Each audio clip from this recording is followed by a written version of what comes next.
Hello and welcome to Everyday English Speaking and Writing Skill. ഇന്നത്തെ passage ഞാൻ ഒരു political ലീഡറിന്റെ press കോൺഫറൻസിന്റെ ന്യൂസിൽ നിന്ന് എടുത്തിട്ടുള്ള ഒരു പോർഷൻ ആണ്. ഓക്കെ, ഏത് ലീഡറാണ്, ഏത് പാർട്ടിയാണ്, അതൊന്നും ഞാൻ ഇവിടെ പറയുന്നില്ല. നമ്മളുടെ ഫോക്കസ് ഇതിൽ പറഞ്ഞിരിക്കുന്ന സെന്റൻസും വൊക്കാബുലറിയുമാണ്. ഈ ലെസൺ നിങ്ങൾക്ക് ഇഷ്ടമായെങ്കിൽ ലൈക്ക് ചെയ്യുക, സബ്സ്ക്രൈബ് ചെയ്യാത്തവരുണ്ടെങ്കിൽ സബ്സ്ക്രൈബ് ചെയ്യുക. Okay, so let's start. താൻ തെരഞ്ഞെടുക്കപ്പെട്ടാൽ അധികാര വികേന്ദ്രീകരണവും യുവരക്തത്തെ നേതൃനിരയിൽ ഉൾപ്പെടുത്തി മാറ്റം കൊണ്ടുവരികയും ചെയ്യുമെന്നത് തന്റെ കാലയളവിന്റെ കാതലായിരിക്കുമെന്നും അദ്ദേഹം പറഞ്ഞു. താൻ തെരഞ്ഞെടുക്കപ്പെട്ടാൽ അധികാര വികേന്ദ്രീകരണവും യുവരക്തത്തെ നേതൃനിരയിൽ ഉൾപ്പെടുത്തി മാറ്റം കൊണ്ടുവരികയും ചെയ്യുമെന്നത് തന്റെ കാലയളവിന്റെ കാതലായിരിക്കുമെന്നും അദ്ദേഹം പറഞ്ഞു. If he is elected, decentralization of power and bringing about change by including younger blood in the leadership will be at the core of his term, he said. കുറച്ച് വലിയ സെന്റൻസ് ആണ് അല്ലേ? എന്നാലും നമുക്ക് ട്രൈ ചെയ്ത് നോക്കാം. ഇഫ് ഹി ഈസ് ഇലക്റ്റഡ്, അദ്ദേഹം elect ചെയ്യപ്പെടുകയാണെങ്കിൽ അല്ലെങ്കിൽ തിരഞ്ഞെടുക്കപ്പെട്ടാൽ, ഡീസെൻട്രലൈസേഷൻ ഓഫ് പവർ. പവർ എന്ന് പറയുന്നത് അധികാരം, ഡീസെൻട്രലൈസേഷൻ എന്ന് പറയുന്നത് വികേന്ദ്രീകരണം. അപ്പോ അധികാര വികേന്ദ്രീകരണം എന്ന് പറയുമ്പോൾ ഡീസെൻട്രലൈസേഷൻ ഓഫ് പവർ. പവർ എന്ന് പറയുന്നത് പവർ. പവർ 6 അധികം സ്ട്രെസ് ചെയ്ത് പറയരുത്. മാറ്റം കൊണ്ടുവരിക, ബ്രിങ്ങിങ് അബൌട്ട് ചേഞ്ച്. ചേഞ്ച് എന്ന് പറഞ്ഞാൽ മാറ്റം, ബ്രിങ്ങിങ് അബൌട്ട് എന്ന് പറഞ്ഞാൽ കൊണ്ടുവരിക. By including younger blood in the leadership. അപ്പോ എങ്ങനെയാണ് മാറ്റം കൊണ്ടുവരാൻ പോകുന്നത്? യുവരക്തത്തെ, യങ് ബ്ലഡിനെ നേതൃനിരയിൽ, ലീഡർഷിപ്പിൽ ഉൾപ്പെടുത്തിക്കൊണ്ട്, ഇൻക്ലൂഡ് ചെയ്തിട്ട്. So by including younger blood in the leadership. ഇതാണ് അദ്ദേഹത്തിന്റെ കാലയളവിന്റെ കാതൽ എന്നാണ് പറയുന്നത്. അപ്പോൾ കാലയളവ് എന്ന് പറയുമ്പോൾ ടേം, അതായത് അദ്ദേഹത്തിന്റെ സേവന കാലത്ത്. കാതൽ എന്ന് പറഞ്ഞാൽ കോർ, CORE, കാതലായ പ്രശ്നം, കോർ ഇഷ്യൂ അല്ലെങ്കിൽ ദ കോർ പ്രോബ്ലം, ഇതൊക്കെ നമ്മൾ പറയാറുള്ളതാണ്. അപ്പൊ ഈ വാക്കുകളെല്ലാം ചേർത്തുകൊണ്ട് ഞാൻ ഈ സെന്റൻസ് ഒരിക്കൽ കൂടി പറയാം. If he is elected, decentralisation of power and bringing about change by including younger blood in the leadership will be at the core of his term, he said. അദ്ദേഹം പറഞ്ഞു. തനിക്ക് യുവ വോട്ടർമാരിൽ നിന്ന് പിന്തുണ കിട്ടുന്നുണ്ടെന്നും താഴെത്തട്ടിൽ നിന്ന് നല്ല പ്രതികരണമാണ് ലഭിക്കുന്നതെന്നും അദ്ദേഹം പറഞ്ഞു. തനിക്ക് യുവ വോട്ടർമാരിൽ നിന്ന് പിന്തുണ കിട്ടുന്നുണ്ടെന്നും താഴെത്തട്ടിൽ നിന്ന് നല്ല പ്രതികരണമാണ് ലഭിക്കുന്നതെന്നും അദ്ദേഹം പറഞ്ഞു. He said he is getting support from the young voters and he is also receiving good response from the lower level. He said, അദ്ദേഹം പറഞ്ഞു, he is getting support from the young voters. യുവ വോട്ടർമാരിൽ നിന്ന് support കിട്ടുന്നുണ്ട്. and he is also receiving good response.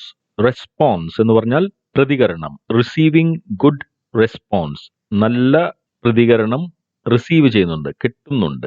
From the lower level, താഴെ തട്ടിൽ നിന്ന് good response കിട്ടുന്നുണ്ട്. ഞങ്ങൾ മാറ്റത്തെക്കുറിച്ചാണ് സംസാരിക്കുന്നത്, എന്നാൽ പ്രായമായവർ അതിനെ ചെറുക്കുന്നു. ഞങ്ങൾ മാറ്റത്തെക്കുറിച്ചാണ് സംസാരിക്കുന്നത്, എന്നാൽ പ്രായമായവർ അതിനെ ചെറുക്കുന്നു. We are talking about change, but older people resist it. We are talking about change. Change എന്ന് പറഞ്ഞാൽ മാറ്റം, ടോക്കിംഗ് അബൌട്ട് സംസാരിക്കുന്നത്. പക്ഷേ ഓൾഡർ പീപ്പിൾ അല്ലെങ്കിൽ എൽഡർ പീപ്പിൾ എന്ന് വേണമെങ്കിലും പറയാം, റെസിസ്റ്റ് ചെയ്യുന്നു. റെസിസ്റ്റ് എന്ന് പറഞ്ഞാൽ ചെറുക്കുക. അപ്പോൾ ഓൾഡർ പീപ്പിൾ റെസിസ്റ്റ് ഇറ്റ്, പ്രായമായവർ അതിനെ ചെറുക്കുന്നു. രഹസ്യ ബാലറ്റിലൂടെയാണ് തെരഞ്ഞെടുപ്പ് നടക്കുകയെന്നും മുതിർന്ന നേതാവിന്റെയും താഴെത്തട്ടിലുള്ള അംഗത്തിന്റെയും വോട്ടിന്റെ പ്രാധാന്യം തുല്യമാണെന്നും അദ്ദേഹം ചൂണ്ടിക്കാട്ടി. രഹസ്യ ബാലറ്റിലൂടെയാണ് തെരഞ്ഞെടുപ്പ് നടക്കുകയെന്നും മുതിർന്ന നേതാവിന്റെയും താഴെത്തട്ടിലുള്ള അംഗത്തിന്റെയും വോട്ടിന്റെ പ്രാധാന്യം തുല്യമാണെന്നും അദ്ദേഹം ചൂണ്ടിക്കാട്ടി. He pointed out that the election will be held through secret ballot and importance of the vote of a senior leader and a lower rank member is the same. He pointed out, അദ്ദേഹം ചൂണ്ടിക്കാണിച്ചു that the election will be held through secret ballot. Ballot എന്ന് പറഞ്ഞാൽ vote ചെയ്യുന്ന രീതി. അപ്പോ secret ballot ആണ്. Secret പറഞ്ഞാൽ രഹസ്യം. അപ്പോൾ രഹസ്യമായിട്ടുള്ള വോട്ട് ചെയ്യുന്ന രീതിയിലൂടെയാണ് ഈ ഇലക്ഷൻ നടത്താൻ പോകുന്നത്. And the importance of the വോട്ടിന്റെ പ്രാധാന്യം of A senior leader, senior ആയിട്ടുള്ള ഒരു നേതാവിന്റെ വോട്ടിന്റെ പ്രാധാന്യവും and A lower rank member, lower rank എന്ന് പറഞ്ഞാൽ താഴെ തട്ടിലുള്ള മെമ്പർ, ലോവർ റാങ്ക് മെമ്പറിന്റെ വോട്ടും അതിന്റെ പ്രാധാന്യം സെയിം ആണ് അല്ലെങ്കിൽ തുല്യമാണ് എന്നാണ് പറയുന്നത്. He pointed out that the election will be held through secret ballot and the importance of the vote of a senior leader and a lower rank member is the same. Is the same എന്ന് പറയുന്നതിന് പകരമായി will be the same അങ്ങനെയും പറയാം. താൻ അധ്യക്ഷനായാൽ പാർട്ടിയെ ശക്തിപ്പെടുത്തുന്നതിന് ഒരുമിച്ച് പ്രവർത്തിക്കുമെന്നും വോട്ട് വിഭജനം കുറയ്ക്കുന്നതിന് സംയുക്ത പ്രതിപക്ഷം രൂപീകരിക്കുന്നതിനാണ് തന്റെ മുൻഗണനയെന്നും അദ്ദേഹം പറഞ്ഞു. If he becomes president, he would work together for strengthening the party and his priority will be to form a united opposition to reduce the division of votes. If he becomes president, അദ്ദേഹം president ആയാൽ he would work together for strengthening the party. Strengthening the party എന്ന് പറഞ്ഞാൽ പാർട്ടിയെ ശക്തിപ്പെടുത്തുന്നതിന് he would work together, അദ്ദേഹം ഒരുമിച്ച് നിന്ന് പ്രവർത്തിക്കും. വോട്ട് വിഭജനം കുറയ്ക്കുന്നതിന്, വോട്ട് വിഭജനം എന്ന് പറയുമ്പോൾ ഡിവിഷൻ, അപ്പോൾ വോട്ട് വിഭജനം, ഡിവിഷൻ ഓഫ് വോട്ട്സ് കുറയ്ക്കുന്നതിനും സംയുക്ത പ്രതിപക്ഷം രൂപീകരിക്കുന്നതിനും സംയുക്തമായിട്ടുള്ള ഒരു പ്രതിപക്ഷം എന്ന് പറയുമ്പോൾ ഓപ്പോസിഷൻ, സംയുക്തമായ എന്ന് പറയുമ്പോൾ യുണൈറ്റഡ് ആയിട്ടുള്ള, അപ്പോൾ യുണൈറ്റഡ് ആയിട്ടുള്ള പക്ഷത്തിനെ രൂപീകരിക്കാൻ, to form a united opposition. എന്തിനു വേണ്ടിയിട്ടാ?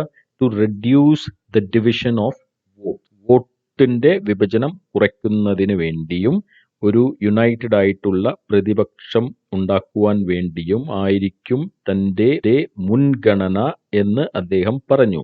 മുൻഗണന എന്ന് പറയുമ്പോൾ പ്രയോറിറ്റി. അപ്പോൾ അദ്ദേഹത്തിന്റെ priority will be to form a united opposition to reduce the division of votes. Reduce എന്ന് പറഞ്ഞാൽ കുറയ്ക്കും. പല കാരണങ്ങളാൽ നിരവധി സഹപ്രവർത്തകർ പാർട്ടി വിട്ടിട്ടുണ്ട്. എന്നാൽ താൻ പാർട്ടിയെ നയിക്കുന്ന സമയം ആരും അവഗണന കാരണം പാർട്ടി വിടില്ലെന്ന് അദ്ദേഹം കൂട്ടിച്ചേർത്തു. Many colleagues have left the party for various reasons, but during his term, no one will leave the party due to neglect, he added. Many colleagues പറഞ്ഞാൽ ധാരാളം അല്ലെങ്കിൽ നിരവധി സഹപ്രവർത്തകർ. കൊലീഗ് എന്ന് പറഞ്ഞാൽ സഹപ്രവർത്തകൻ അല്ലെങ്കിൽ സഹപ്രവർത്തക. കൊലീഗ്സ് എന്ന് പറഞ്ഞാൽ സഹപ്രവർത്തകർ. Left the party for various reasons. ഇവിടെ നമ്മൾ ലെഫ്റ്റ് എന്ന് പറയുമ്പോൾ ഇടത്തോട്ട് എന്നർത്ഥമല്ല, ലീവ് എന്ന വാക്കിന്റെ പാസ്റ്റ് ടെൻസ് ആണ്. ലെഫ്റ്റ് ദ പാർട്ടി, അവർ പാർട്ടിയിൽ നിന്ന് വിട്ടുപോയി. ഫോർ വേരിയസ് റീസൺസ്, പല കാരണങ്ങൾ കൊണ്ട്. ബട്ട് ഡ്യൂറിങ് ഹിസ് ടേം, പക്ഷേ ഇദ്ദേഹത്തിന്റെ ടേം എന്ന് പറയുമ്പോൾ കാലയളവ്, അതായത് അദ്ദേഹം പാർട്ടി പ്രസിഡന്റായി ഇരിക്കുന്ന കാലത്തോളം ആരും അവഗണന കാരണം, നോ വൺ അവഗണന കാരണം എന്ന് പറയുമ്പോൾ ഡ്യൂ ടു നെഗ്ലക്ട് എന്ന് പറയുമ്പോൾ അവഗണന, ഡ്യൂ ടു അത് കാരണം ആരും പാർട്ടിയിൽ നിന്ന് പുറത്തേക്ക് പോകില്ല. No one will leave the party due to neglect, അവഗണന കാരണം. ഹി ആഡഡ്, അദ്ദേഹം കൂട്ടിച്ചേർത്തു. ഒരു പ്രാവശ്യം കൂടെ കേൾക്കൂ. Many colleagues had left the party for various reasons but during his term no one will leave the party due to neglect, he added. തെരഞ്ഞെടുപ്പ് പ്രചാരണത്തിനിടയിൽ താൻ 11 സംസ്ഥാനങ്ങളിൽ പര്യടനം നടത്തിയെന്നും സമയക്കുറവ് കാരണം അസാമിൽ പോകാൻ സാധിച്ചില്ലെന്നും അദ്ദേഹം പറഞ്ഞു. During the election campaign, he toured 11 states, and Assam is the only state he could not visit due to paucity of time. Toured 11 states എന്നാണ് പറയുന്നത്. അതായത് 11 സംസ്ഥാനങ്ങളിൽ അദ്ദേഹം ടൂർ നടത്തി. ഇവിടെ നമ്മൾ ശ്രദ്ധിക്കേണ്ട പ്രൊനൗൺസിയേഷൻ TOUR എന്നത് ടൂർ അല്ല, ടൂർ ടൂർ എന്നാണ് പറയുക. അവിടെയും അധികം സ്ട്രെസ് ചെയ്യാൻ പാടില്ല. Okay, tour.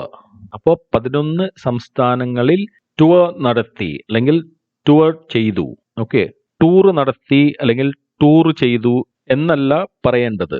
പോസിറ്റി എന്ന് പറഞ്ഞാൽ ഒരു കാര്യത്തിന്റെ കുറവ്. അപ്പോൾ പോസിറ്റി ഓഫ് ടൈം എന്ന് പറഞ്ഞാൽ സമയത്തിന്റെ കുറവ്. പോസിറ്റി ഓഫ് ടൈം എന്നതിന് പകരം നമ്മൾ ലാക്ക് ഓഫ് ടൈം അങ്ങനെയും പറയാം. അതായത് സമയക്കുറവ്, അതിനെയാണ് നമ്മൾ ലാക്ക് ഓഫ് ടൈം എന്ന് പറയുന്നത്. അപ്പോൾ ലാക്ക് ഓഫ് സംതിങ് എന്ന് പറഞ്ഞാൽ ആ പറയുന്ന കാര്യത്തിന്റെ കുറവ്.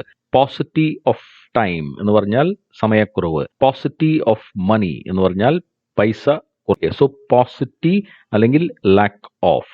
ലാക്കിന്റെ സ്പെല്ലിംഗ് ശ്രദ്ധിക്കുക. നമ്മൾ 1,00,000 രൂപ എന്ന് പറയുന്നതിനെയും ലാക്ക് എന്നാ പറയാ, പക്ഷെ അതിന്റെയും ഇതിന്റെയും സ്പെല്ലിംഗ് ഡിഫറെന്റ് ആണ്. അപ്പോൾ thank you very much for watching. Lesson ഇഷ്ടമായെങ്കിൽ ഷെയർ ചെയ്യുക, ലൈക്ക് ചെയ്യുക, സബ്സ്ക്രൈബ് ചെയ്യുക. Okay, see you in the next video.